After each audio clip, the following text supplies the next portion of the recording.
HMTV ప్రేక్షకులకు శుభోదయం. సుప్రభాతం కార్యక్రమానికి స్వాగతం. ముందుగా ఈనాటి శుభవేళ విశేషాలు చూద్దాం.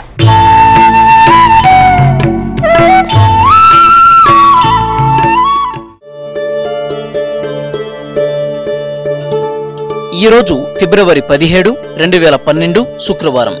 మాఘమాసం, శిశిర ఋతువు, ఉత్తరాయణం. స్వస్తి శ్రీ చాంద్రమాన శ్రీ ఖరనామ సంవత్సరం. తిథి మాఘ బహుళ దశమి ఉదయం 6:45 వరకు. తర్వాత ఏకాదశి తెల్లవారుజామున 5:38 వరకు. నక్షత్రం మూల రాత్రి 11:39 వరకు. వర్జ్యం ఉదయం 8 నుంచి 9:34 వరకు. తిరిగి వర్జ్యం రాత్రి 10:05 నుంచి 11:39 వరకు. రాహుకాలం ఉదయం 10:30 నుంచి 12 గంటల వరకు. దుర్ముహూర్తం ఉదయం 8:21 నుంచి 9:13 వరకు. తిరిగి దుర్ముహూర్తం పగలు 12:26 నుంచి 1:13 వరకు. యమగండం పగలు 3 నుంచి 4:30 వరకు.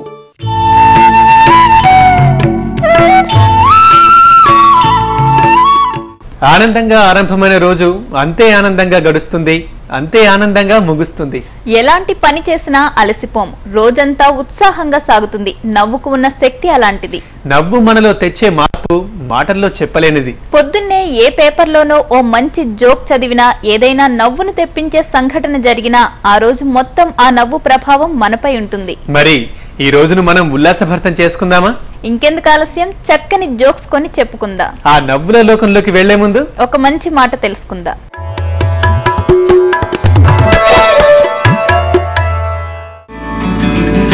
ప్రేమ వల్ల, జ్ఞానం వల్ల జీవితం స్ఫూర్తి పొందుతుంది. Bertrand Russell.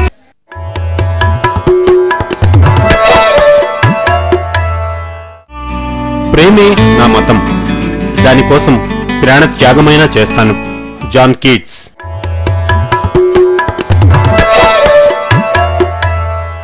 మంచి మాట తెలుసుకున్నాం కదా.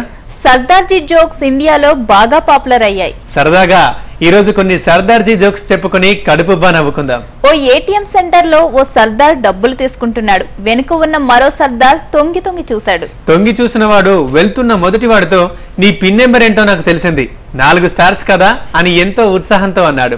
అందుకు మొదటి సర్దార్ గట్టిగా హహహా నవ్వి, నువ్వు చెప్పింది తప్పు, నా పిన్ నెంబర్ 1258 అని గట్టిగా నేనే గెలిచానన్న తీరులో చెప్పాడట. హాయిగా నవ్వుకుంటున్న నేటి సుప్రభాతంలో ఇప్పుడు ఒక పద్యం అందారం చూద్దాం.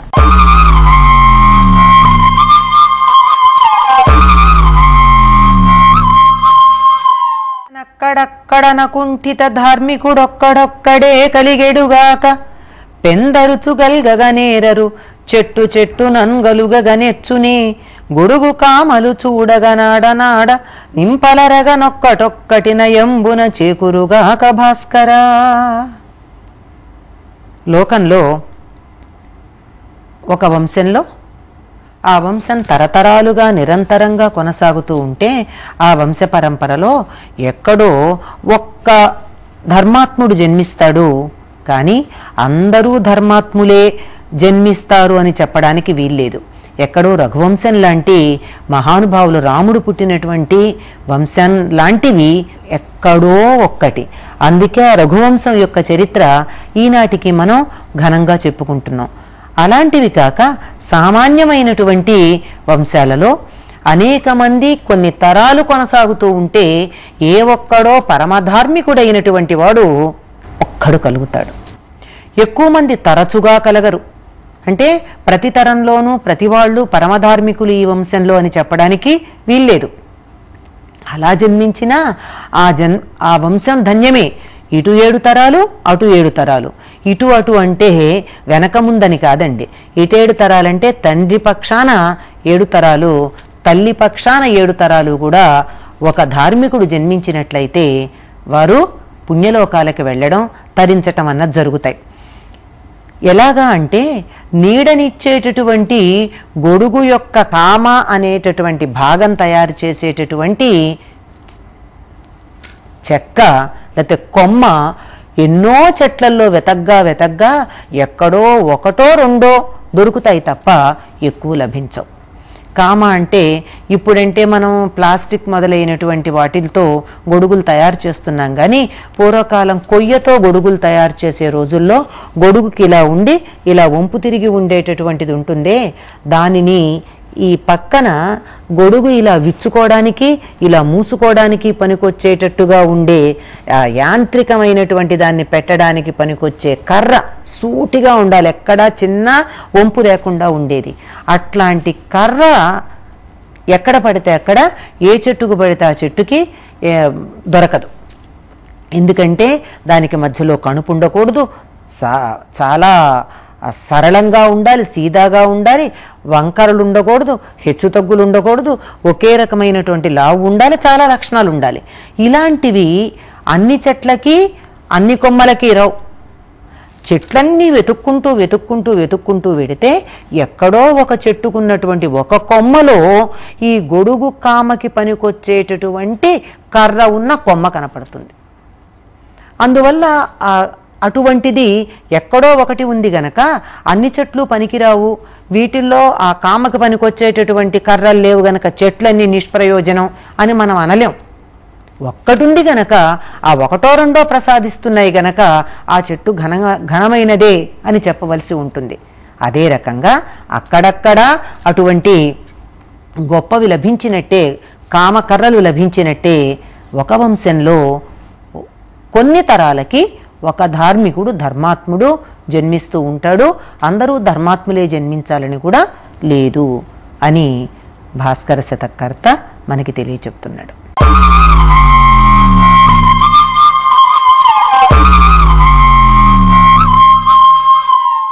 ఇప్పుడు మళ్ళీ కాసేపు నవ్వుకుందాం.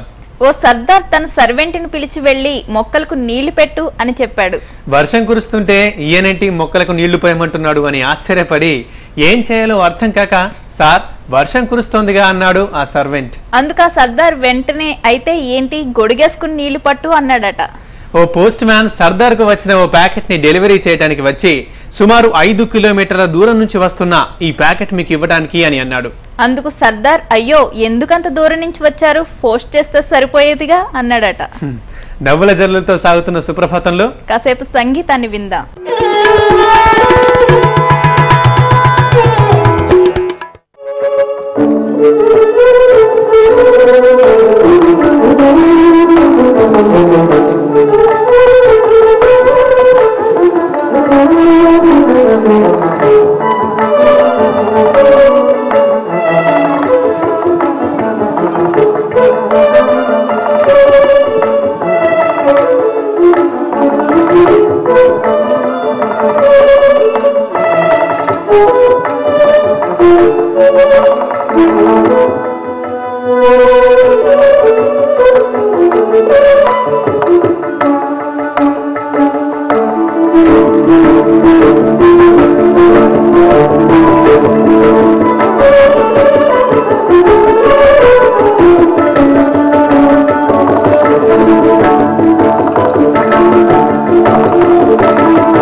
చక్కని సంగీతాన్ని విన్నాం కదా. సుప్రభాతంలో ఇప్పుడు చిన్న విరామం తీసుకుందాం.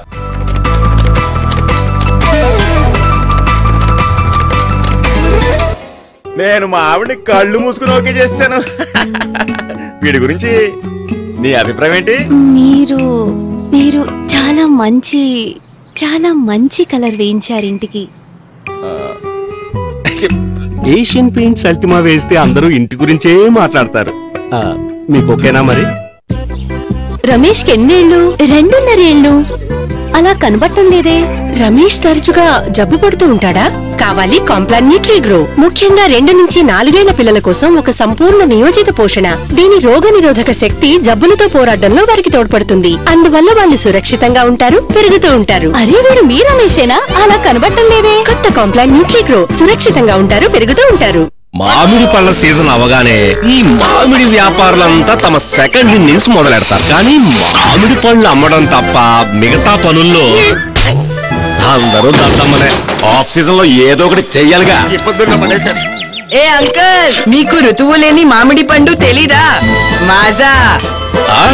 మాజాలోని ప్రతి గుక్క ఎల్లప్పుడూ ఇస్తుంది మీకు రసాలూరే మామిడి పళ్ళ అనుభూతి. ఏ సీజన్ లోనైనా. మామిడి పళ్ళకి సీజన్ ఉంటుంది కానీ మాజాకి కాదు. జ్ఞానమే ఆయన మార్గం. తాత్విక చింతనే జీవితం. జ్ఞాన సముపార్జన ధ్యానంతోనే సాధ్యమంటున్న పిరమిడ్ ధ్యాన యోగి సుభాష్ పత్రిజీతో ప్రత్యేక ఇంటర్వ్యూ. ధ్యాన బ్రహ్మర్షి ఈ రోజు మధ్యాహ్నం 3:30 కోటిలో ఒక్కరిగా కాదు, కోటి మందిలో ఒక్కరిగా మారండి. ప్రపంచంలో 2 రకాల మనుషులు ఉంటారు, లక్ష్యాలు ఉన్నవాళ్ళు, లక్ష్యాలు లేని వాళ్ళు. మనల్ని మనం ప్రేమించుకోవడమే విజయ రహస్యం. జీవితంలో పైకి రావాలంటే ఆరాటం కాదు, పోరాటం కావాలి. మాట మంటనే మొదలయ్యాలి. జై హో, జై హో, జై హో, జై హో సక్సెస్ మంత్ర. కపిల్ చీట్స్ వారి జై హో సక్సెస్ మంత్ర ప్రతి ఉదయం 7:30 గంటలకు.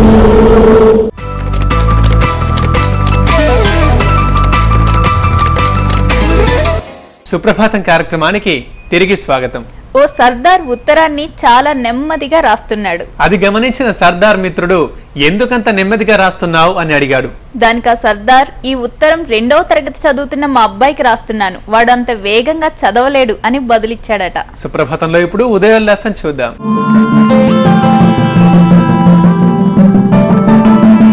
హెచ్ఎంటీవీ ప్రేక్షకులకు శుభోదయం.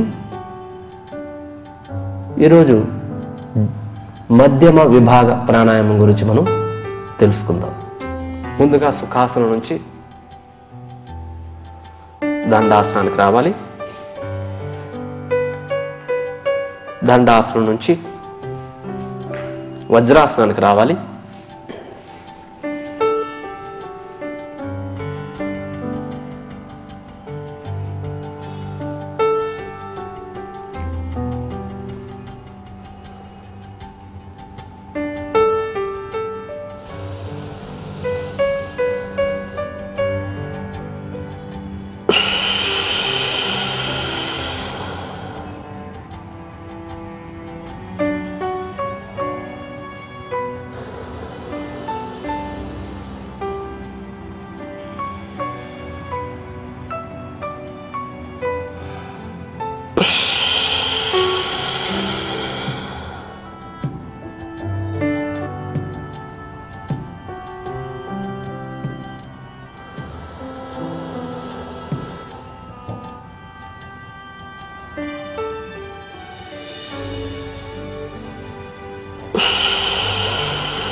ఇది మధ్యమ విభాగ ప్రాణాయామం ఈ విధంగా ఉంటుంది.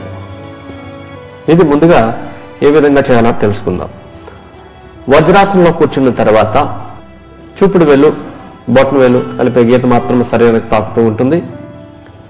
కాకపోతే యథా పై భాగంలో ఉంటుంది. చూపుడు వేలు మాత్రమే దేహానికి ఈ విధంగా తాకుతూ ఉంటుంది. బొటన వ్రేలు ఈ విధంగా చంకలో ఉంటుంది. చూపుడు వేలు మాత్రమే దేహానికి తాకుతూ ఉంటుంది. 4 వ్రేళ్ళు జతలో ఉంటాయి. ఇట్లా విడివిడిగా ఉండకూడదు. అరచేతులు భూమికి సమాంతరంగా ఉంటాయి. ఈ విధంగా టచ్ కాకూడదు. ఈ స్థితిలో మోచేతులు భుజాలకు సమానంగా ఉండాలి. ఇట్లా వంగిపోయి ఉండకూడదు.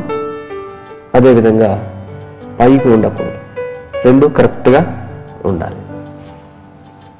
ఈ స్థితిలో పొజిషన్లోకి వచ్చిన తర్వాత 2 చేతుల వ్రేళ్ళు తగలకుండా ఉండే విధంగా కొద్దిగా పైన క్రింద ఈ విధంగా ఉండేటట్టు చూసుకోవాలి.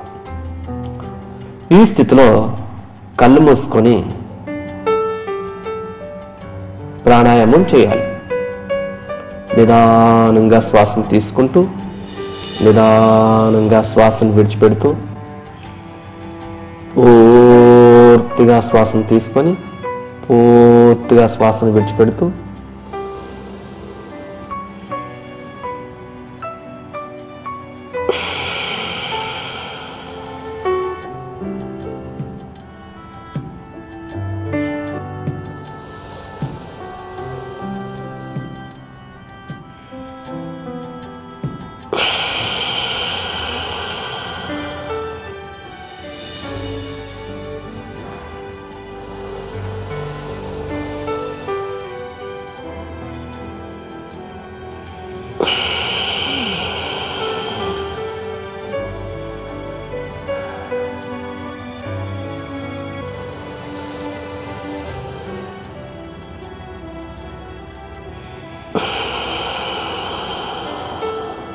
శ్వాసను విడిచిపెట్టిన తర్వాత ఆపాలి. ఈ విధంగా ప్రాణాయామ పూరక, కుంభక, రేచక, శూన్యక 4:2, 5:2 నిష్పత్తిని పాటిస్తూ ప్రాణాయామం చేయాలి. సాధారణంగా ఆపినప్పుడు శూన్యకంలోకి వచ్చిన తర్వాత మాత్రమే ప్రాణాయామాన్ని ఆపాలి. పూరక, కుంభక, రేచక, శూన్యక సైకిల్ కలిపితే మొత్తం ఇప్పుడు పూరక, కుంభక, రేచక, శూన్యకాలు కలిపితే ఒక సైకిల్ అయినట్టు. ఇలాంటివి సుమారుగా 7 నుంచి 10 సైకిల్స్ ప్రతిరోజు చేస్తే శరీరం శక్తివంతంగా తయారవుతుంది. ఈ ప్రాణాయామం చేయడం ద్వారా మన శరీరం యొక్క మధ్య భాగానికి ప్రాణశక్తిని పంపించడం జరుగుతూ ఉంటుంది. ఈ మధ్యమ విభాగ ప్రాణాయామం అనేటటువంటిది శ్వాసకోశ మధ్యగతిని చైతన్యవంతం చేస్తాయి. అంటే మనం గమనించినట్లయితే మరొకసారి మనం చేసినప్పుడు సంకోచ వ్యాకోచాలు అనేవి ఛాతిలో జరుగుతాయి. ముందుసారి మనం చేసినప్పుడు కనిష్ట విభాగ ప్రాణాయామంలో పొట్టలో మనకి సంకోచ వ్యాకోచాలు తెలిస్తే ఈ మధ్యమ విభాగ ప్రాణాయామంలో మనకి ఛాతిలో స్పష్టంగా కనిపిస్తాయి. కాబట్టి ఇది ప్రాణశక్తిని నోవల్ పార్ట్ పై భాగం నుంచి షోల్డర్స్ వరకు కూడా ప్రాణశక్తిని పంపించడం జరుగుతూ ఉంటుంది. ఈ మధ్యమ విభాగ ప్రాణాయామం ద్వారా శ్వాసకోశ మధ్యగతిని చైతన్యవంతం చేయడం ద్వారా బొడ్డు పై భాగం నుంచి భుజాల వరకు కూడా ప్రాణశక్తిని పంపించడం జరుగుతూ ఉంటుంది. ఆయా భాగాలన్నీ యాక్టివేట్ అయి చైతన్యవంతంగా తయారై శక్తివంతంగా ఆరోగ్యవంతంగా తయారవుతాయి. ఈరోజు మధ్యమ విభాగ ప్రాణాయామం గురించి చూశారు కదా. రేపు మనం జ్యేష్ఠ విభాగ ప్రాణాయామం గురించి మనం తెలుసుకుందాం.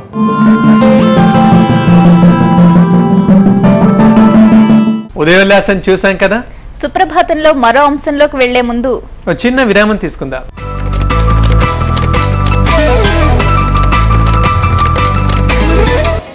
శ్యామ సుందరా ఫెంటాస్టిక్ గా మెరిసిపోతుంది గురు మీ ఇల్లు. బాబు కాస్త లెఫ్ట్ లెఫ్ట్. రాకేష్ మీ ఇల్లు అద్దరిపోతుంది అనుకో. టీ బట్టర్ కాస్త. ఏషియన్ పెయింట్స్ అల్టిమా వేస్తే అందరూ ఇంటి గురించే మాట్లాడతారు. మీకు ఓకేనా మరి? దోమలు దోమలు తక్కువ పొగ్గలది.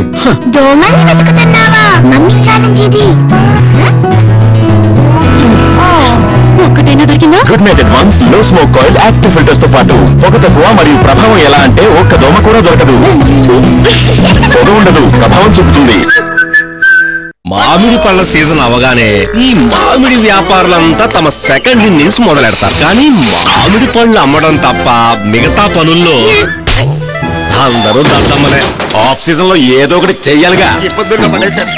ఏ అంకల్, మీకు ఋతువు లేని మామిడి పండు తెలీదా? మాజా.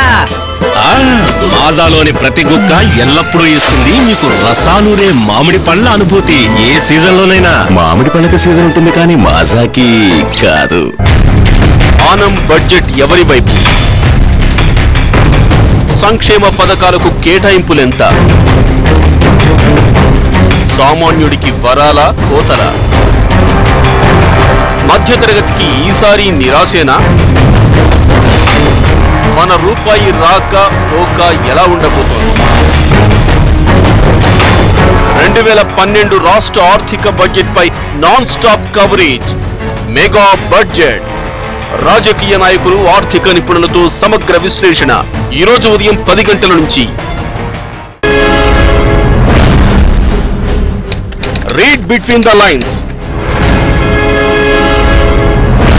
కనిపించే వార్తల వెనుక కనిపించని నిజాలేమిటి? తాజా వార్తలపై తక్షణ విశ్లేషణ. మార్నింగ్ ఎక్స్ప్రెస్ వార్తా వ్యాఖ్య. ప్రతి ఉదయం 7 గంటలకు మీ హెచ్ఎం టీవీలో.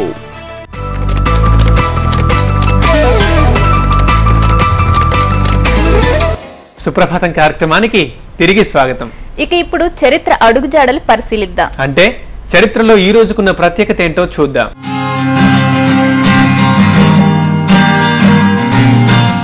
ప్లూటో గ్రహం కాదు, సౌర మండలంలో కదులుతున్న ఒక వస్తువు మాత్రమేనని తెలుసుకోవడానికి ఖగోళ శాస్త్రవేత్తలకు 76 సంవత్సరాలు పట్టింది. 1930 ఫిబ్రవరి 17న సౌరమండలంలో తిరుగాడుతున్న ప్లూటోను శాస్త్రవేత్తలు కనుగొన్నారు. సౌరమండలంలో తిరుగుతున్న అతిపెద్ద 2వ గ్రహంగా, సూర్యుని చుట్టూ పరిభ్రమిస్తున్న 10వ గ్రహంగా ప్లూటోను భావించారు.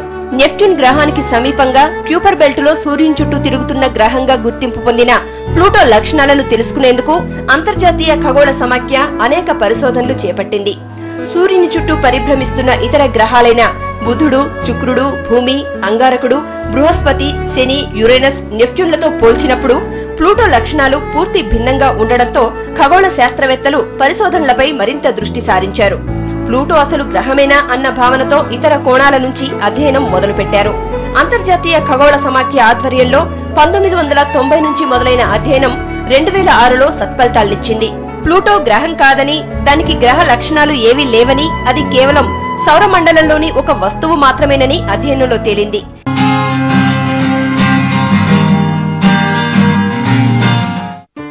సత్యం అన్నది దారులేవీ లేని ప్రదేశం. సంస్థలు, విశ్వాసాలు, మత గురువులు, సాంప్రదాయిక ఆచరణలు, తాత్విక జ్ఞానాల ద్వారా అక్కడికి చేరుకోవడం సాధ్యం కాదు. ప్రతి వ్యక్తి తన మనసులోని విషయాలను అర్థం చేసుకోవడం ద్వారానే అక్కడికి చేరుకోగలుగుతాడు. తెలివైన విశ్లేషణలతో కాకుండా పరిశీలనతోనే అక్కడికి చేరుకోవడం సాధ్యమవుతుంది. వ్యక్తిగత, సామాజిక, మతపరమైన భద్రతా బంధనాలను మనిషి తనలో నిర్మించుకుంటున్నాడు. ఆ భావన భారం మనిషి ఆలోచనను ప్రభావితం చేస్తోంది. అతని సంబంధాల మీద, అతని రోజువారీ జీవితం మీద ఆ ప్రభావమే ఉంటోంది. ఈ భావనలే మనిషికున్న అసలు సమస్య అంటూ తాత్వికతను కొత్త శిఖరాలకు తీసుకువెళ్లిన జిడ్డు కృష్ణమూర్తి 1986 ఫిబ్రవరి 17న కన్నుమూశారు. చిత్తూరు జిల్లాలోని మదనపల్లెలో 1895 మే 11న జన్మించిన జిడ్డు కృష్ణమూర్తికి టీనేజ్ లో మద్రాసులోని థియోసాఫికల్ సొసైటీతో అనుబంధం ఏర్పడింది. ఆయనలో ఏదో గొప్ప శక్తి ఉందని గుర్తించిన సిడబ్ల్యూ లీడ్ బీటర్ కృష్ణమూర్తిని మద్రాసులోని థియోసాఫికల్ సొసైటీకి తీసుకువచ్చారు. ప్రపంచవ్యాప్త సంస్థ అయిన థియోసాఫికల్ సొసైటీలో కృష్ణమూర్తి అనిబిసెంట్ లీడ్ బీటర్ల బోధనలతో పెరిగారు. ఆయన విశ్వ బోధకుడుగా అవతరిస్తారని వారు విశ్వసించారు. అయితే యువ కృష్ణమూర్తి వ్యవస్థాగత చట్టాలను తోసిరాజని తన జీవితమంతా ప్రపంచ దేశాల్లో పర్యటిస్తూ ఒక వ్యక్తిగా, విద్యావేత్తగా తన ప్రసంగాల్ని వినిపిస్తూ గడిపారు. 90 ఏళ్ల వయసులో ఆయన ఐక్యరాజ్య సమితిలో శాంతి, చైతన్యం అనే అంశం మీద ఉపన్యసించారు. 1985లో ఆయన భారతదేశానికి వచ్చి తాను పుట్టి పెరిగిన ప్రాంతాలను సందర్శిస్తూ మిత్రులతో తుది సంభాషణలు జరిపారు. స్వేచ్ఛ అనేది ప్రతిక్రియ కాదు, అది ఎంచుకోగలిగిన విషయం అంతకన్నా కాదు. ఒక దిశ అనేది లేకుండా చేసే స్వచ్ఛమైన పరిశీలనే స్వేచ్ఛ అని ఆయన నిర్వచించారు. ప్రేమకు, సత్యానికి తేడా లేదని చెప్పిన ఈ మహనీయ భారతీయ తత్వవేత్త ఆలోచన ప్రక్రియ నిశ్చలంగా మారిన స్థితే ప్రేమ అన్నారు.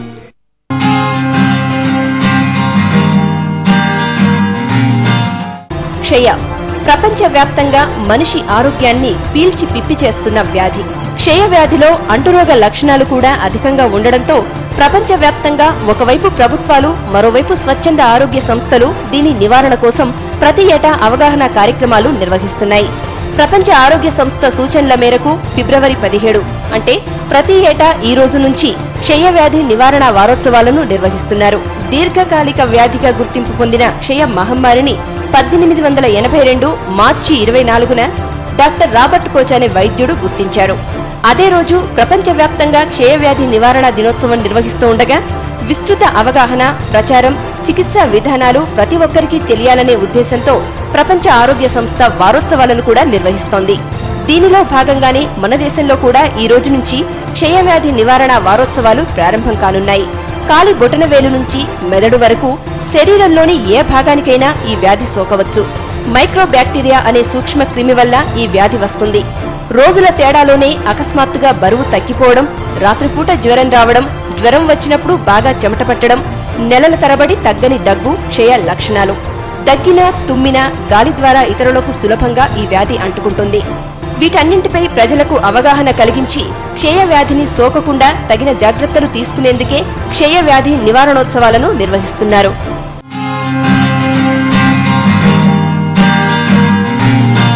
సుప్రభాతంలో ఇప్పుడు వాతావరణం.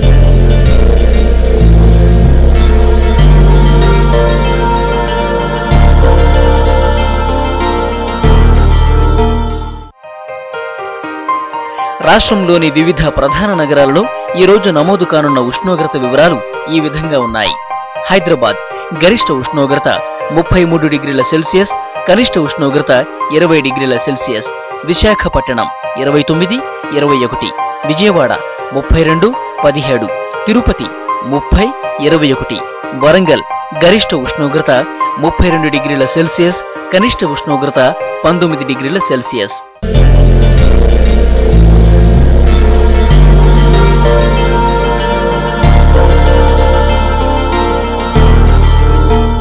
వాతావరణ వివరాలు తెలుసుకున్నాం కదా. సుప్రభాతాన్ని ముగించే ముందు మరో జోక్ చెప్పుకుందాం.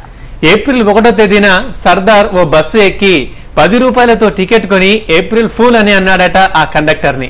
ఆ కండక్టర్ కి ఏమీ అర్థం కాక అలా చూస్తూ ఉండిపోయాడు. ఈలోగా సర్దార్ జేబులోంచి బస్ పాస్ తీసి నాకు పాస్ ఉంది హాహాహా అని నవ్వాడట. హాయిగా నవ్వుతూ ఈ కొత్త రోజుకి స్వాగతం పలికింది కదా నేటి సుప్రభాతం. ఇక ఈ రోజంతా మీ వెంటే ఉంటుంది ఆనందం. ఇది ఈనాటి సుప్రభాతం. రేపటి శుభోదయాన మళ్ళీ కలుద్దాం మరో సుప్రభాతంలో.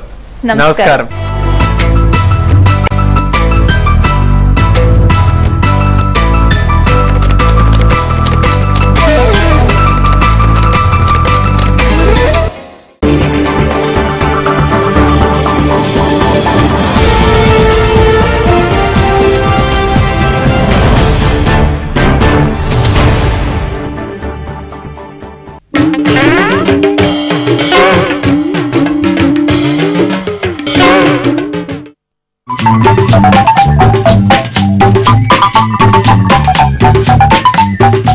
యావండోయ్, మా అబ్బాయిని చెప్పకూడదు కానీ మా నానిగాడు చాలా యాక్టివ్ అండి. టీవీలో కానీ సినిమాలో కానీ ఏవైనా డైలాగులు ఒక్కసారి విన్నాడంటే చాలు ఇట్టే పట్టేస్తాడు.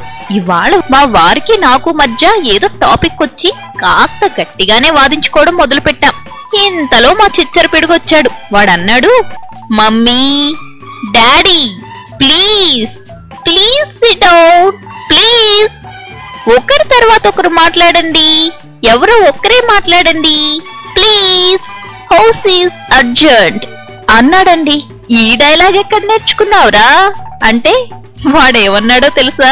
ఎక్కడుంటావేంటి మమ్మీ, అసెంబ్లీలో పెద్ద సీట్లో స్మార్ట్ గా ఉండే అంకుల్ కూర్చుంటారే, ఆ అంకుల్ 3 రోజుల నుంచి చెప్తున్న డైలాగ్స్ ఇవే కదా అన్నాడండి. చూసారా, రోజు వాయిదాలు పడుతున్న అసెంబ్లీ మీటింగ్లు చూసి మా వాడు స్పీకర్ గారి డైలాగులు అలా నేర్చేసుకున్నాడు. That is son of Buchi.